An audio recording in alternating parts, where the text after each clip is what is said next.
算算时辰，此时此刻，这天启城的大战应该已经打响了吧？是啊，也不知道我那疯了的侄子现在怎么样了。想必在殿前被千夫所指，被痛骂叛国。很多人恨不得把他的肉咬下来给生吞吃了吧？哎，往好点想呢，说不定他和萧凌晨兄弟已经相认，帮琅琊王报了仇，说不定现在正在共享皇位呢。看来侯爷还是不够相信我们呀。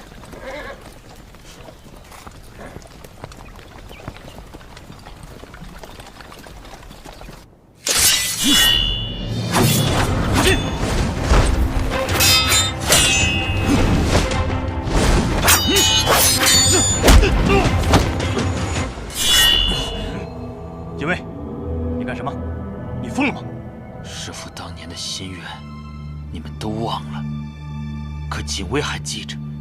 只是没想到，我们最后依托的，竟然是一个废物。废物！当年你们为了一己私利，利用我父帅的军威和民心，将他强行推上皇位，以至于君臣不和，朝野震乱。我父帅为了大义，最后身死。难道你们最后还想让我助你们故技重施？卷轴上本就写着琅琊王的名字，他就应该是皇帝。真是笑话！听说过有人想当皇帝的，没听说过有人一定要当皇帝的。我父帅不喜欢那个位子，他不做，你能如何？我也不做，你又能如何？锦卫，不要再说了，不要一错再错。我的剑术确实不如你，如果不是师父，我5岁那年已经死了。我只想为他做一些事情。有件事情我要告诉你，杀死季玉的不是我，也不是锦言，我们没有那样的能力。锦卫，将军，我们现在该怎么办？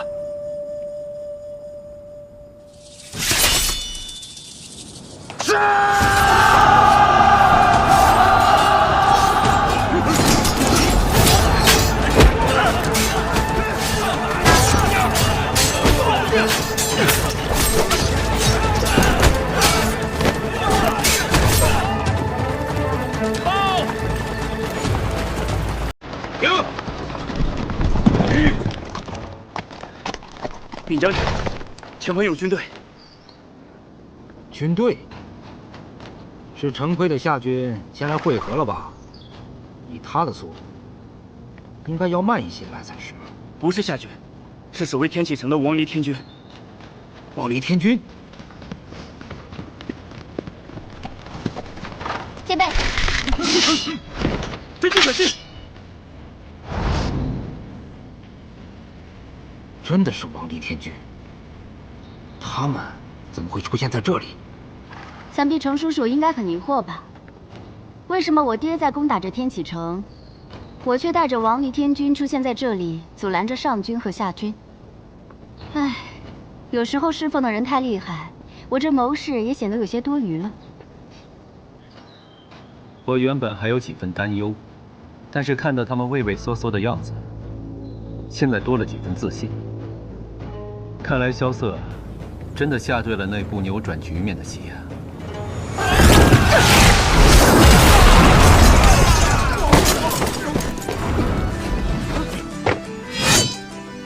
昔日北离八柱国之柱国大将军，琅琊军营义军侯，雷梦莎之子雷无邪，请全军退避。凝视脚下无尽的深渊。昔日北离大都护，琅琊军统帅萧若风之子，琅琊王萧凌晨，请全军退避。不顾一切向前，无法抗拒的心跳随着呼吸改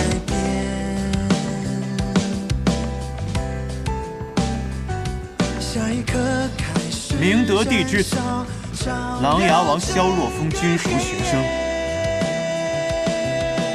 永安王萧楚河，请全军退避。可他们都死了！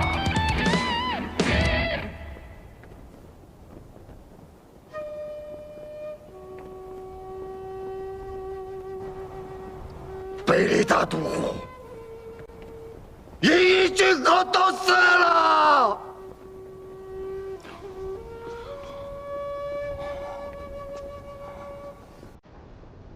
就剩下我一个金甲大将军！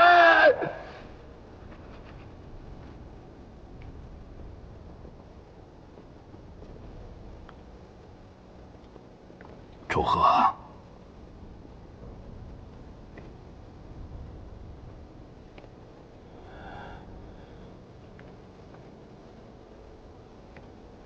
儿臣在。宣旨。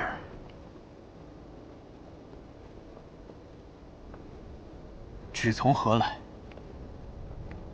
顾念，你宣。儿臣遵命。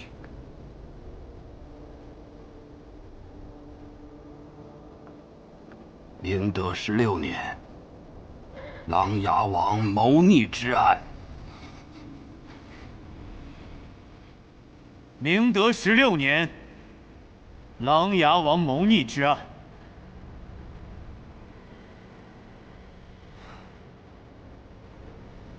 属孤，误判。父皇，您这是要下罪己诏啊！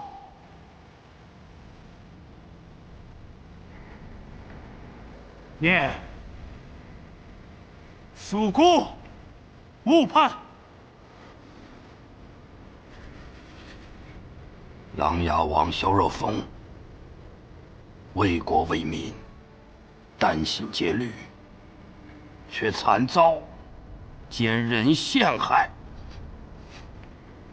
琅琊王萧若风，为国为民，担心节律，却惨遭奸人陷害。现奸人已然伏法，旧案昭雪。此局谥浩达，重入太庙，香火10年，圣旨不断。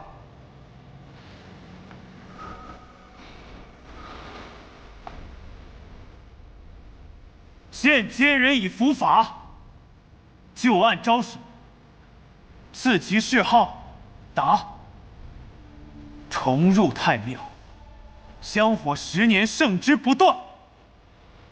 其子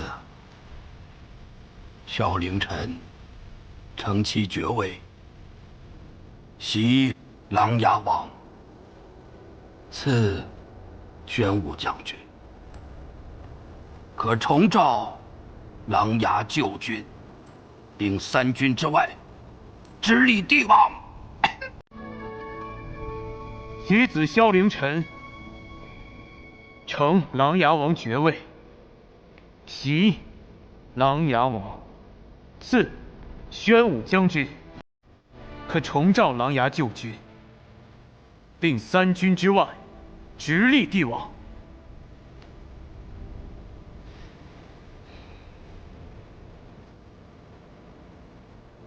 孤听信谗言，误杀爱弟，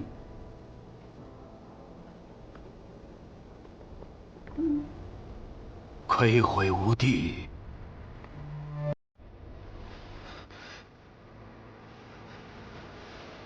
每3日赴太庙相逢，至死方生。不，听信谗言，误杀爱弟，愧悔无地。每3日赴太庙相逢，至死方休。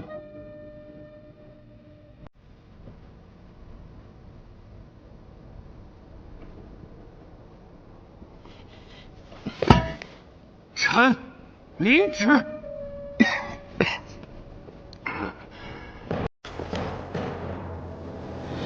我父帅琅琊王萧若风，为平叛乱国之灾自吾入狱。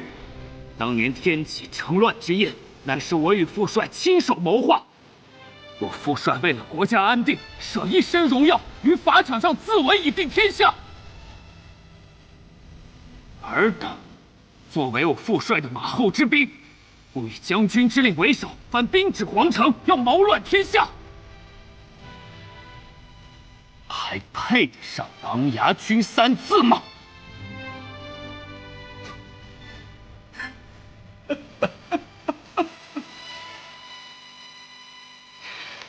大将军，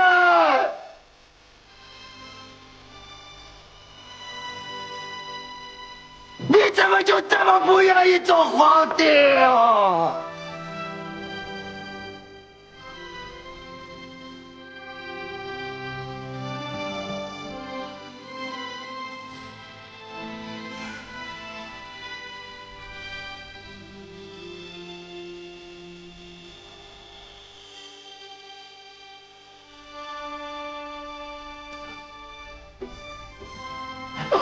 圣上，父皇！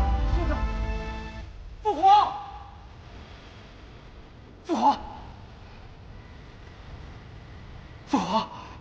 父皇！明德22年春，明德帝承认琅琊王谋逆案乃是误判，下罪己诏恢复琅琊王名誉。金甲大将军叶孝英引兵入天启，着新进微服法，进言失踪。后史称今日为琅琊兵变。父亲，行了，不必再说什么了。这一次是我输给那帮小子了。其实当时按照我的脾气，真恨不得踏平宫城，杀他个干干净净。父亲虽然骁勇，却不残暴。萧瑟早就看透了这一点。是啊，我看兵力，那小子宽人心，以至于我20万大军被几个毛头小子，再加上一个什么莫名其妙的罪己诏就给退了。哼！萧瑟说，如果当时父亲不退，那么如今天启城飘着的，便不再是萧氏皇族的神鸟大风旗，而是我们叶子营的军旗了。对呀，我当时手里握着刀的时候就在想，难不成把那些姓萧的都杀了，然后自己当皇帝？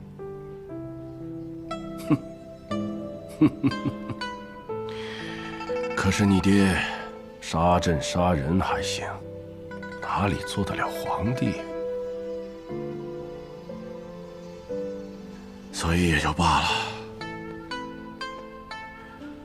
更何况当年王爷是自己让自己去赴死的，所以我就更没有仇恨的理由了。父亲，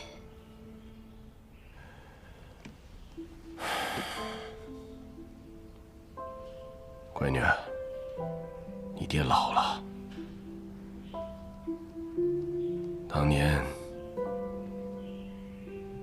天启城一起奋战的那些兄弟也都不在了。这么多年，我也就凭着这一口气撑着。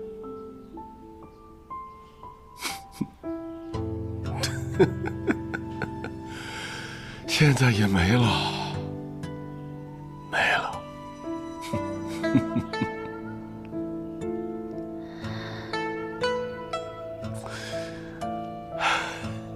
行了，不说这些了。闺女，身体怎么样了？啊？已经许久未曾发病了。我问过国师，他说仙山上的高人留下的那缕真气护住了我的心脉，保我10年无碍。10年过后，高人大梦归醒，我便再去一趟仙山。那便好。闺女，我估计你这些年还不想离开天启，毕竟这么多朋友都在这儿，对吧？萧瑟那家伙，你是想做他的王妃吗？我和萧瑟是一起长大的好朋友，并无儿女私情。父亲，您误会了。那就是雷家那小子。我告诉你啊，他和雷大哥可不一样。雷大哥当年还是挺会逗女孩子欢心的，那小子傻愣傻愣的。父亲，你到底想说什么？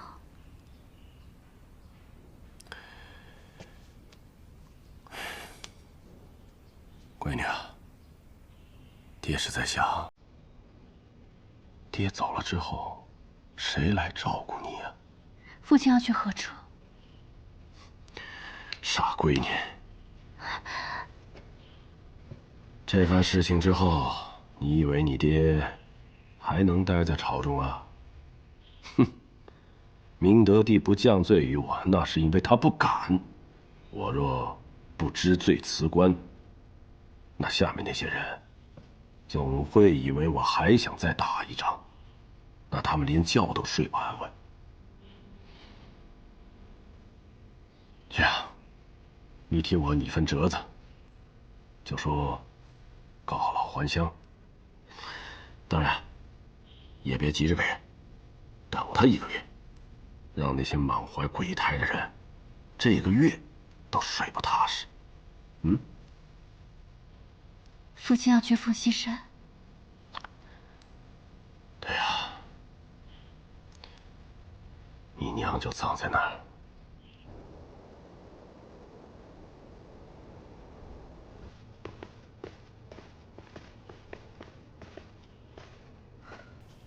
参见父皇。你们来了，来，再过来点儿。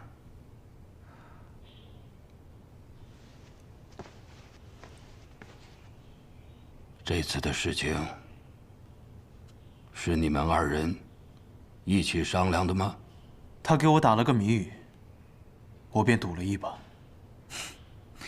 你我2人自小一起长大，心思怎会不知？你明明是听了我那句话，才能做出这般奇诡的调兵的。打开城门迎接叛军，派王离天军去挡2支秦王之师，亏你想得出来！说他不是琅琊军的内应，我都不敢相信。父皇，阻挠秦王之事一事，是儿臣一人所为，还望父皇莫要怪罪皇叔。姑明白你派军拦他们的意图，如今姑病重不起，社稷动荡，军中难免会有异心。你这次的行为，避免了多方的冲突，没有折损北离的英勇将士，做得很好。父皇，两军之中定有人与其勾结，还望父皇严惩。好，姑会让乐离去查的。凌晨，你在殿前的所言所行，很有你父帅当年的风范。我只是秉承我父帅的意志罢了。若凌晨真的谋乱拿了皇位，以后到了下面，我父帅见着我，非得拿起马鞭抽死我不可。更何况我这性格当不了皇帝的。哎，那什么性格适合当皇帝啊？比如圣上您这样的性格，心思重，性格稳，考虑的也周全。我父帅太潇洒了，做个将军还行，当皇帝嘛太累，所以他当年放弃了。我也一样，皇帝是这个天下最有权势的人，但同时也是最有枷锁的人。那些死太监把宝压在我们父子2人身上，也是看错了我们。哎呀，当年我们兄弟二人，一个为君，一个为帅。本以为北离的国运掌握在我们手中，可以长龙制胜，却没想到反被他人利用了。你父帅的事，姑这些年一直都很自责。圣上的确应该自责。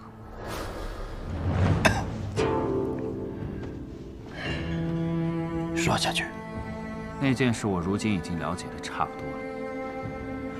当年我父帅军功累累，天下归心，军中有很多人，包括大将军叶孝英在内，都想推动他来当皇帝。尤其是那次从男爵大胜归来之后，十里长街铺满鲜花，万千百姓夹道欢迎，军中已经有很多人在蠢蠢欲动。于是便有奸臣找出了当年的那封卷轴，想拿此来做文章。据说已经和军中许多将领都在密谈，只等一个时机，便让我的父帅黄袍加身。最后我父帅宁愿赴死，选择自无余身以定朝纲。但是为什么圣上您自始至终都保持沉默呢？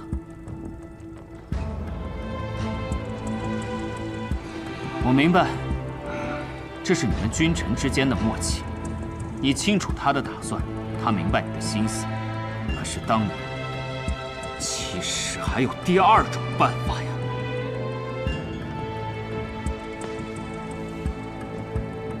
你们可以找出那些想要作乱的臣子，一个一个都杀了。你可以和我父帅一起坚定地告诉天下：没错，卷轴上的名字是萧若风，可那又怎么样？皇帝依然是萧若锦，琅琊王依然是萧若风，这是你们二人做出的选择，没有人可以改变。同封卷轴不可以，天下人也不可以，可是为什么您却做不到呢？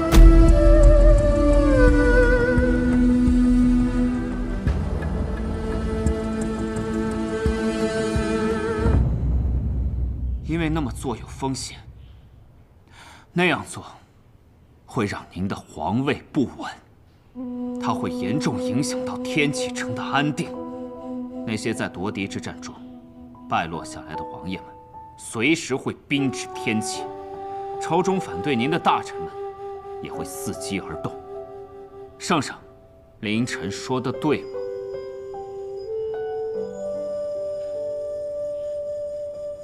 没错，你说的都对，所以姑这些年一直都很愧疚。姑可以自己骗自己，说这是若风的选择，也可以对自己说，总有一天要为若风平反，在太庙为他重新供奉一个牌位。可是直到你们踏入皇宫的那一刻，姑都还没有做过这件事。我父帅心里一直记得年少时与圣上的约定，可是后来圣上却忘了。我不知道圣上今天叫凌晨来是想说些什么，但凌晨想说的便是这些，而凌晨想听的也不是一些类似后悔的话。圣上要是没有别的想说的，凌晨便先走了。我理解我父帅的打算，但并不代表我能原谅这件事情。我失去了我最亲近的人，无论如何，出于什么样的原因，我都没有办法原谅。江山也好，社稷也罢，皇位也不过如此。凌晨今天过来，不是跟你叙旧，也不是来邀功的，只是这么多年，有些话在心底里不说不痛快。凌晨没有办法跟天下人说，凌晨只能跟圣上您说，也希望圣上可以谅解。明白。姑还有一件事要问问你啊，这一次姑该如何选择？啊？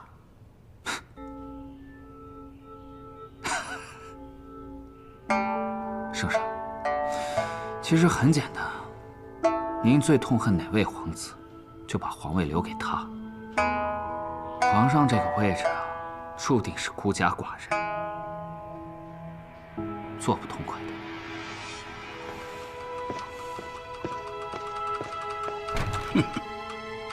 这个回答，姑倒是没有想到啊。凌晨的话，你也都听到了。过去的事，便如他所说。儿臣清楚了。当年，姑害怕那些乱臣再打你的主意，所以一狠心把你贬出了天启。你不要怪姑啊。正是因为如此，儿臣结识了很多朋友。这些才是你值得依靠的朋友，就如我当年依靠若风一样。这些年，姑一直都在想，当年在法场，若风看我的眼神，你猜，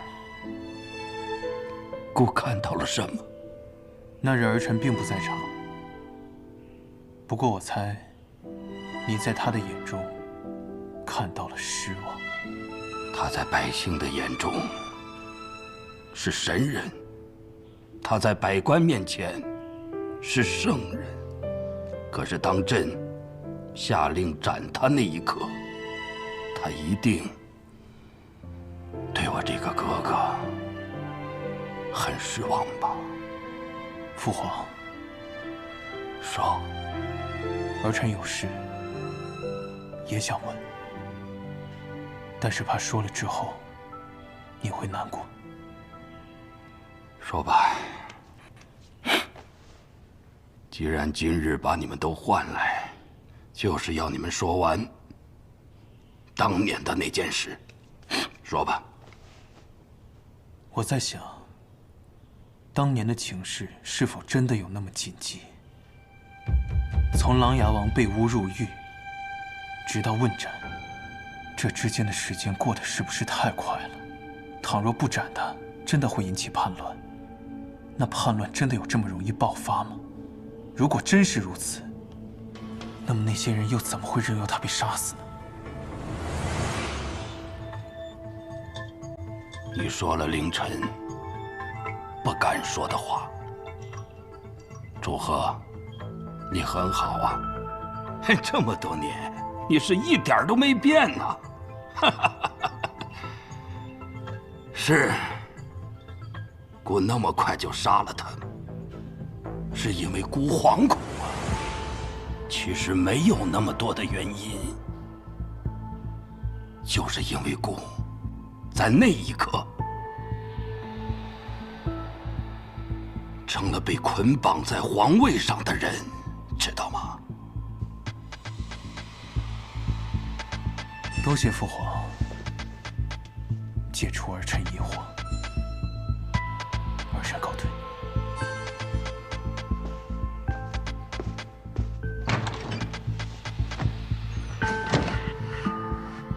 姑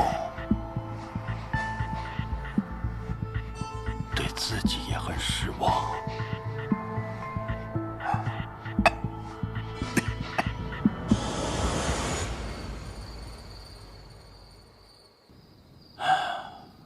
这一次输得太彻底了，太彻底了呀！殿下，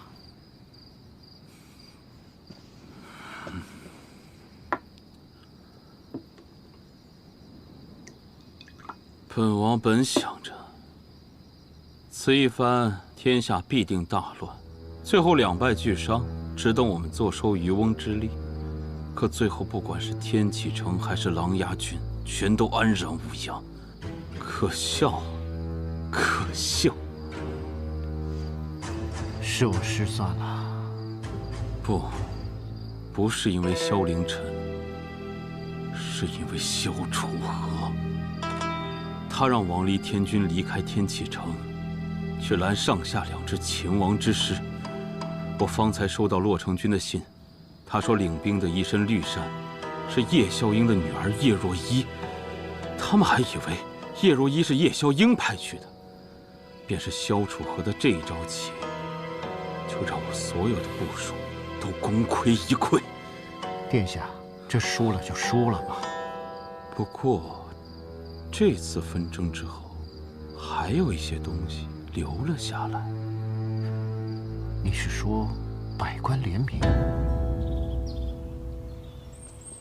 本以为这件事情终于落下了帷幕，可是当我听完所有的事情，还是有一样很重要的东西溜走了。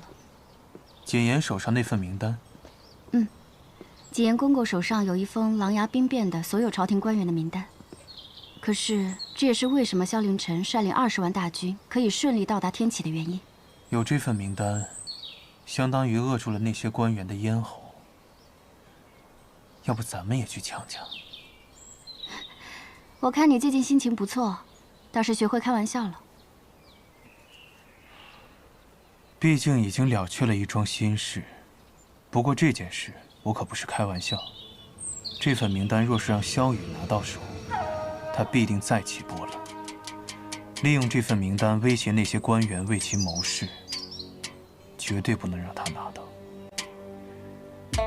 如今这天启城中全城戒备，谨言逃不出去，就得找个地方躲。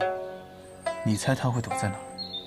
莫非他会去找那个如今天启城中唯一在乎他性命的人？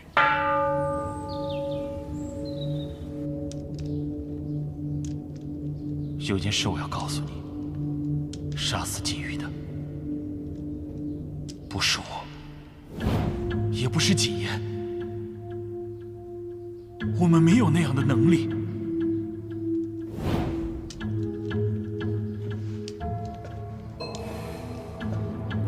你这是在抄诵经文呢？为了锦玉有心了，你为何抄送了2份？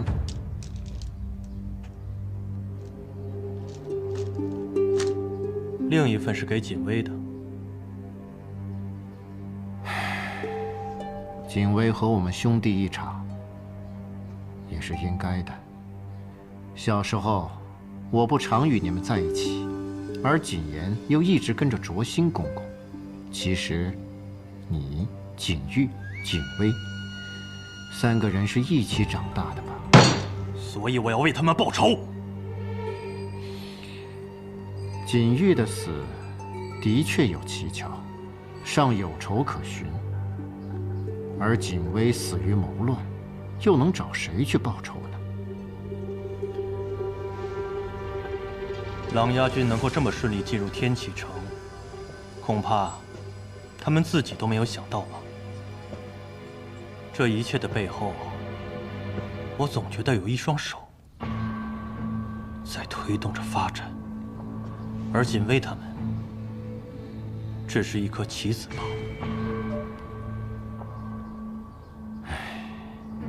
锦薇也不是个有野心的人，他只是为了替师父完成他的愿望罢了。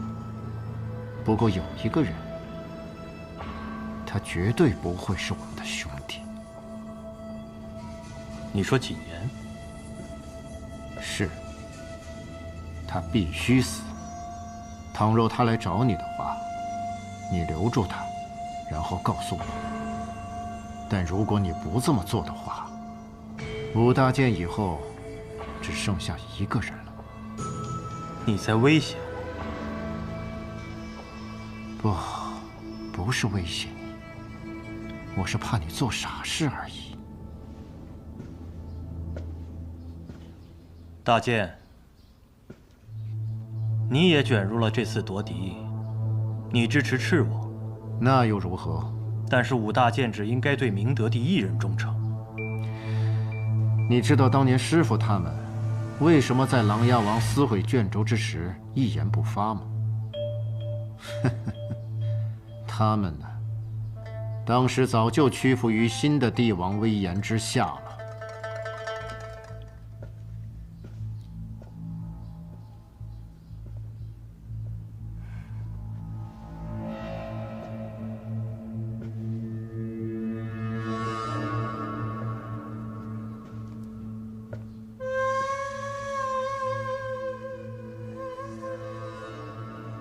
你会像他说的那样杀了我吗？会，除非你把你手里的名单交给我。只要我还留着那份名单，就不会有人杀我。一旦我要是交出去的话，就连你都有可能杀了我吧？那你还来找我干嘛？我选错了一次，我还想再选一次。师傅，白王殿下到。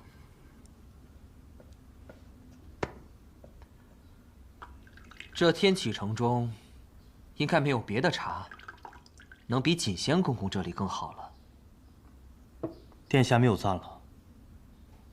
不过，殿下来此，恐怕不光是为了品茶吧？当日在泰安殿前，卓心、锦言、锦微三人用伪造的龙峰卷轴企图叛乱。虽然龙峰卷轴已毁，不过锦言手中还有一个卷轴。这个卷轴上是百官联名的手书。既然大家都说这龙峰卷轴是伪造的，那么手书也可以是伪造的。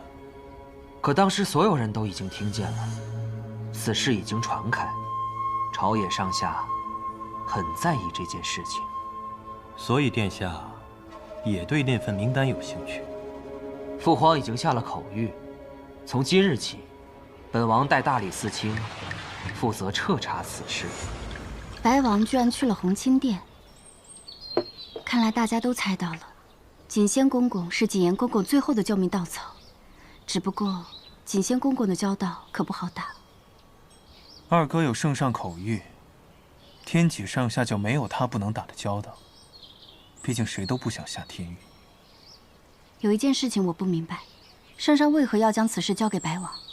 二哥为人做事稳重，交给他去做，才能够服众。我们呢？我们才是解决了这场兵乱的人。我们在他们眼中是琅琊王军一伙的，让我们去查，只怕天启城中的那些官员都会寝食难安。那我们怎么办啊？既然此事已经交给了白王，我们很难参与其中，总不能明抢吧？方才我们白小堂迎来了一位特别的主顾，锦仙的人。你这么聪明，就会显得我很呆。说吧。锦仙公公已经联系我们了，说会把锦言送到我们白小堂，让我们把他保护起来。那太好了，等锦言被送到白小堂，我们就把他抓起来，这样手术不就是我们的了？姬雪虽然是我们的朋友，但是白小堂这么多年的声誉，可不能毁于一旦。情分是情分，生意是生意。那我们怎么办？自然是等一等锦仙公公的条件了。不能就这么等下去。我已经猜到锦仙公公的所需了，我们需要为此做准备。若依，外面的情况怎么样？外面盯梢的人又比以前多了许多，整条街都被探子给包围了。以前只有白王和赤王两家盯着我们，但如今半个天启城的人都在盯着我们，我们的敌人又比以前多了许多。对这只手书感兴趣的可不止我们一家。相信萧雨那边现在也有很多人在盯着他。我们的敌人，自然也就是他们的敌人。